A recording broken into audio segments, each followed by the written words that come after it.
He singled to left field in the first inning and walked in the third.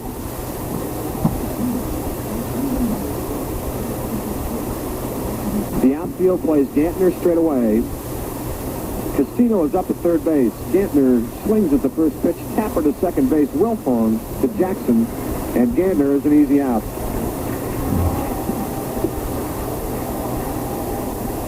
Sakata moves on to third. And with 2 outs, Robin Yount's the hitter. Robin is 1 for 2. He singled in the first inning and flied to right field in the third. The Brewers had 3 base hits in the first inning but failed to score.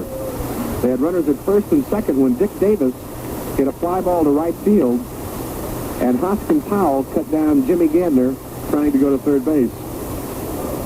Koosman now working from the windup, and the pitch to Yount is high and inside, 1 ball. A ball and no strikes to the Brewers shortstop. The wind and the 1-0 pitch by Koosman, breaking ball over for a strike. Boy, that curveball by Koosman is tantalizing. He really takes a lot off that pitch. The wind and the 1-1 pitch. Swung on, right field. Hoskin Powell will go back to the warning track and makes the catch. A running catch by Hoskin Powell retires Robin Yount. The Brewers, no runs, a hit. They lead 1. In the middle of 5, it's Milwaukee nothing, Minnesota nothing on the Brewer Radio Network.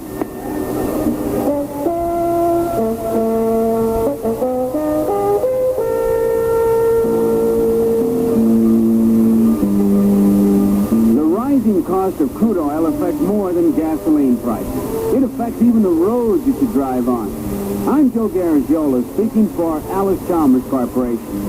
You see, petroleum is the binding agent in asphalt pavement, so its cost is a big factor in the cost of new streets or resurfacing. Alice Chalmers has developed asphalt processing plants that help conserve crude oil by combining new liquid asphalt with existing worn-out material. And this recycling produces a road base at lower cost, with savings in material and time as well. Another way Alice Chalmers technology helps conserve oil while helping to meet world needs.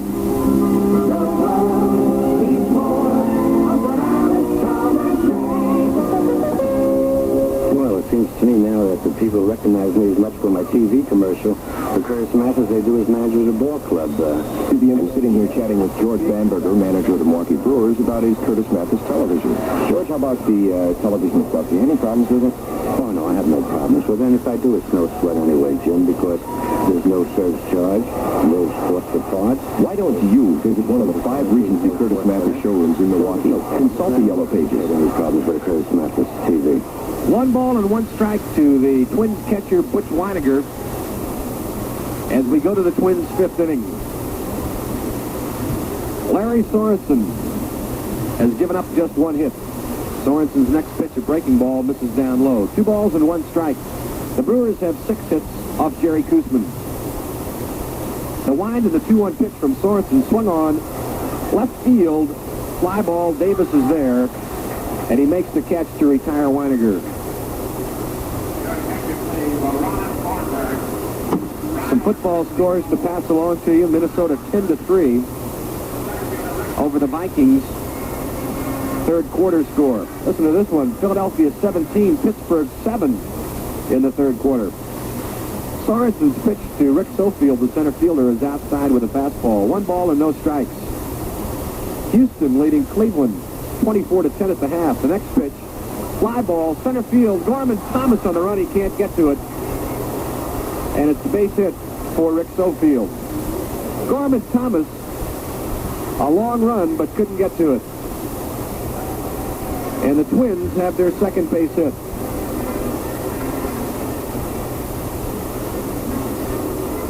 With 1 out, Ron Jackson, the first baseman. Jackson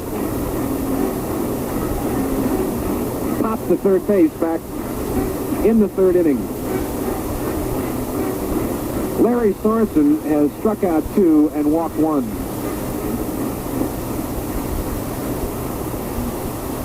It's the New York Jets over the Miami Dolphins, 20-10 at the half. New Orleans 10-0 over the Giants at the half. The first pitch to Jackson is inside for a ball. 1 ball and no strikes to Ron Jackson. Rick Sofield, the runner at first base, with 1 out. Sorensen checks the sign with Buck Martinez. The stretch and the 1-0 pitch. Fastball over the outside corner for a strike. Pittsburgh has scored again off Chicago. They lead the Cubs 3-0 in the 5th inning. Philadelphia leads Montreal 1-0 in the 5th. Sorensen to the belt, and the 1-1 pitch way inside with a fastball. 2 balls and 1 strike. Willie Stargell has homered for Pittsburgh in the 5th inning with nobody on, his 37th of the year. Of course, Stargell had a tough day yesterday, if you happen to watch that ball game or read about it. The 2-1 pitch from Sorensen, inside, and a half swing by Ron Jackson. First base umpire Don Denkinger says he held up. 3 balls and 1 strike now to the Twins' first baseman, Ron Jackson. He has a 7-game hitting streak. Came into the game hitting at .271. The stretch of the 3-1 pitch. There goes the runner, and it hit Jackson. The ball hit Jackson. Sorensen trying to work him inside. And Jackson is just sitting on the ground at home plate. He appears to be all right.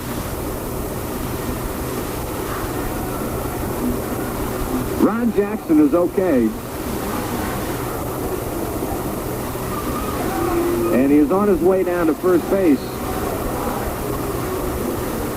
The Twins trainer, Dick Martin, now taking a look at him, along with Carl Keel, the first base coach.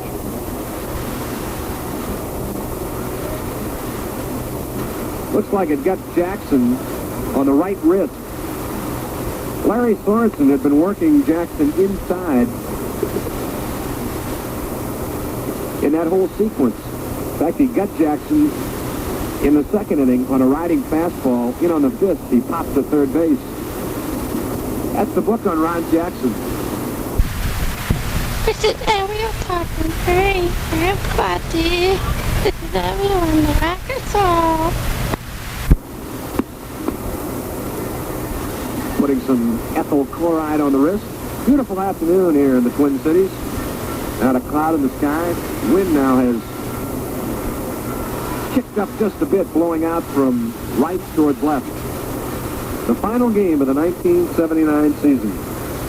The Brewers will play only 161 games this year. Had 1 rained out that will not be made up. In Boston, they trail Baltimore by 8 games. Ron Jackson is all right. He's down at first base. Runners at first and second with 1 out, and it'll be John Castino.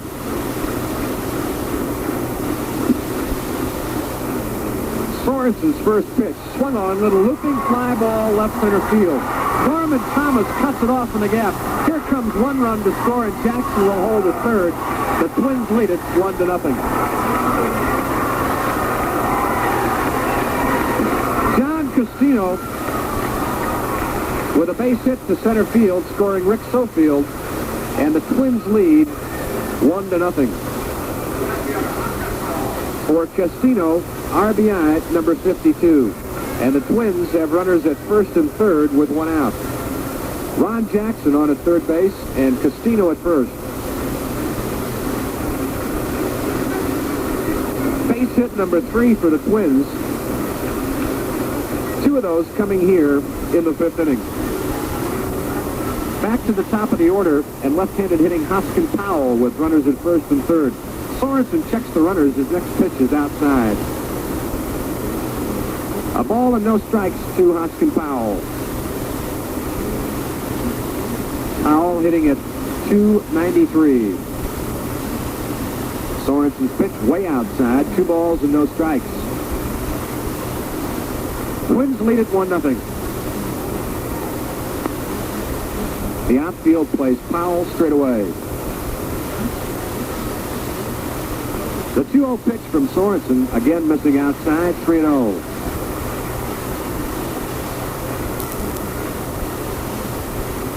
Ron Jackson, the runner at third base, and John Castino at first base with 1 out. Here's the 3-0 pitch from Sorensen, misses low and outside, ball 4. So Sorensen has walked Hoskin Powell, and the bases are loaded. Base on balls, number 2 off Sorensen.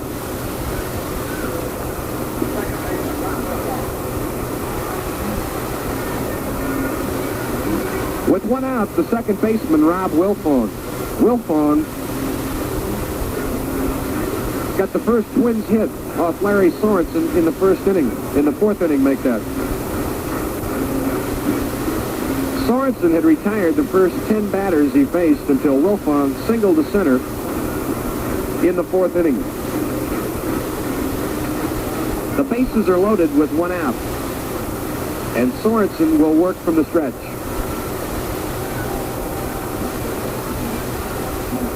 Here's the pitch to Wilfong. Tapper, first base side. Fosse will tag the bag, and another run scores. A little tapper, and Fosse had no chance to get Ron Jackson coming in from third base. So an RBI for Wilfong, his 59th of the year, and the Twins lead it 2-0. Runners now at second and third with 2 outs, and Roy Smalley, the hitter. Smalley is 0 for 2. He's grounded out and flied out. Sorensen misses outside with a fastball. A ball and no strikes. Fosse was playing about halfway at first base. That was about a 3-hopper to Ray. So he had no chance to get the runner at home plate. The 1-0 pitch to Smalley, breaking ball, tapped foul down the third base line.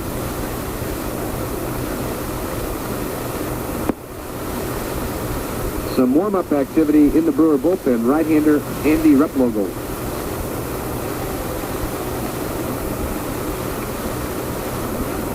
The Twins have scored twice here in the 5th inning. They lead it 2-0. The 1-1 pitch to Smalley, line drive, base hit. It's in the gap in right center field. Here comes 1 run to score, and another, and the Twins lead it 4-0. Castino has scored, and Hoskin Powell,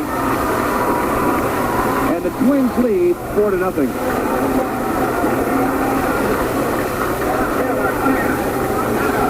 For Smalley, RBIs number 94 and 95.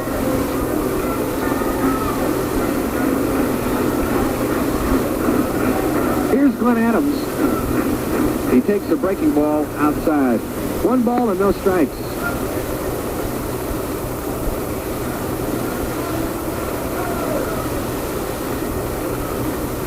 The 1-0 pitch from Sorensen swung on, fouled out of play down the left field line.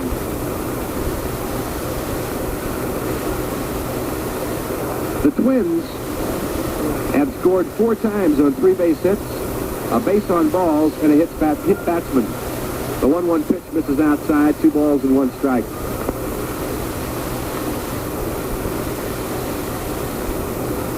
Larry Sorensen sailed along through the first 3 innings. The next pitch, line drive, base hit into the gap again in right center field. Smalley comes to third base,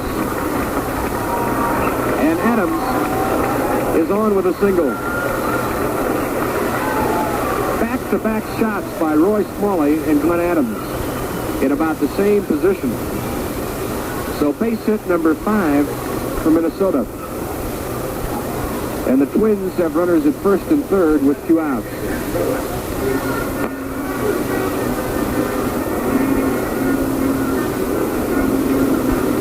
Danny Goodwin, the DH, is the 9th Twin to bat this inning.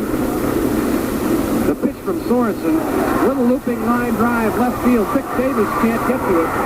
Here comes Smalley to score, and the Twins lead it 5-0.